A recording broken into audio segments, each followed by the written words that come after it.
Well, attending PSA definitely brought us together with other families that were experiencing similar difficulties and gave us the ability to express our concerns and get ideas on how to parent. First off, we learned we weren't alone, that there were a lot of families going through the same thing.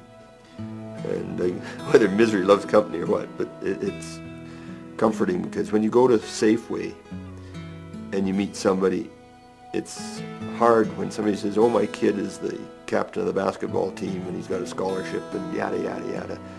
And you're thinking, yeah, next week I have to go to court because my kid's was picked up shoplifting or whatever. So you're not judged. You've got a group of peers that are willing to try and help you get some strategies. PSA was like the starting point. I mean, there's so many services out there, but we had no idea which ones were going to help. We didn't even know what the problem was. So PSA sort of guided us in the right direction and introduced us to the program on several occasions that we eventually did go into. And, and it was just a really good support network. And I'm still in contact with a lot of those people that I met through the program over the last, I think we've been involved with PSA for 6 or 7 years now. And so I think PSA basically pointed out that the only person we could really control was ourselves. I was able to do things like have my son arrested at my house, which was absolutely unthinkable before I had gotten encouragement from the group. The Parent Support Association was my answer. I was very bossy, very demanding, very imposing. And Erica also has a strong character, but she also has her own dreams, and she has her own personality and her own character that is not weak. It's a good, strong character. And I understood that that was not the way how my mom was bringing me up.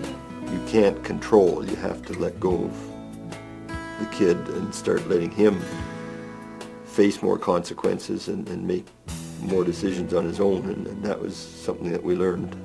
PSA allowed us to come into a spot where everything was very non-judgmental, which was very important for us. It was a very welcoming, very open, and a very honest group that we were involved with. Everybody needs to have some sort of consequences in order to make a big change in their life.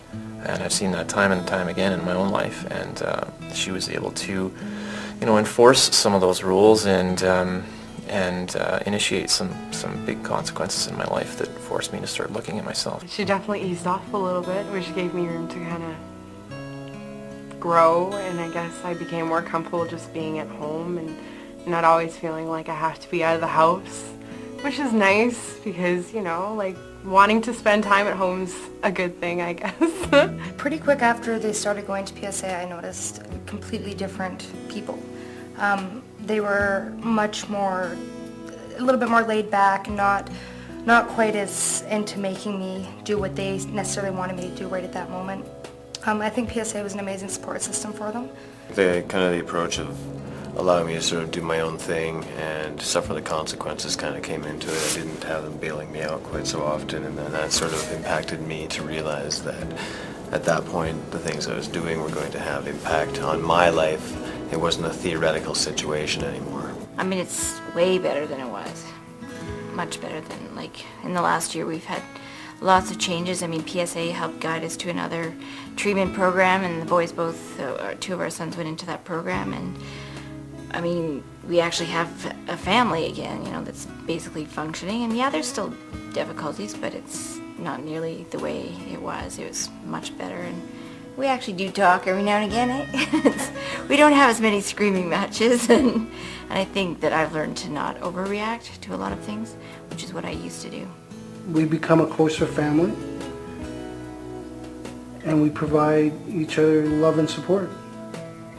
And I think when you really look at it, she's the one that said, we didn't do anything wrong. And it took a long time for us to understand that. Well, today I'm a year sober and just back on track with my life. It's still hard, but I don't have to get drunk and I don't have to get high. and you know, it's better than I ever imagined. You know, it's the last year of my life has been amazing compared to the last 7. You know, so just grateful to be where I'm at today and to, you know, be sitting here with my family. In the end, something that you will realize as you grow older, and having been a rebellious youth, the most unfortunate thing is figuring out that, yeah, your parents were right a lot of the time. When they said that these weren't the best decisions or the best friends or the things that you wanted to be hearing, it's because they had already gone through that, and teenagers don't have the age or experience to realize that all the time. Got myself back into school and just recently graduated with a degree in environmental science. So it's possible for those of us who are not living at one with the world to get places. It's just we have to be pushed sometimes to that point that we realize we need to change. I'm quite awestruck by how someone can dig themselves into such a deep hole and get themselves back up and be a productive member of society who all of his family are proud of. It's a very strong, nurturing relationship, and there's a great deal of respect. And certainly, again, I can't stress enough how PSA really supported us throughout this whole journey. We are once again best friends. She said it best. I don't think that I think that without my mom, I don't know where I'd be. And he's focused now on becoming an architect, and he knows it's a long haul. He's going to have about 6 or 7 years of study, but he's got a goal, a clear goal, and now he's working diligently towards that.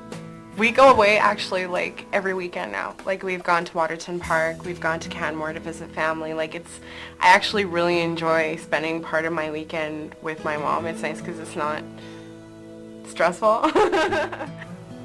There's no right answer. You have to learn from mistakes. And the mistakes can be big or they can be small.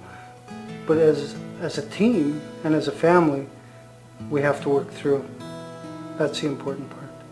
I think actually walking away from a situation and giving it time is probably the best thing you can ever do. Because when you're in the heat of the moment, you say things that you really don't mean. They can be pretty hurtful in the end. So I think to really think about what you say, take your time, chill out, go for a walk, do whatever you need to do, and when you're ready and collected your thoughts, then approach the situation. Otherwise, it just, the smallest thing turns into the hugest. There is hope. I mean, there are answers out there. You just have to keep looking until you get it. And there is lots of support. And I think a lot of times we spend too much time in denial. And I think you just have to realize that you got a problem and you just gotta keep looking for that answer. And we finally found it thanks to PSA. If you're not committed, you're going to waste your time and everybody else's time. And basically, if it's once a week, go once a week for a year or 2. But sporadic is not going to work. Well, I think we should never give up on these young folk. And without parent support, I don't think I would have, I have no idea what would have happened. My health was suffering. The people were so supportive and so wise. Seeing those parents who had come through and their children had come through, it was good to know that there was potential for my son, and the fact that I was persisting and still hoping wasn't just wasting time and effort. And it wasn't. Don't quit. Never give up on those kids. Never give up on those kids. Don't quit. There is a rainbow at the end of the storm.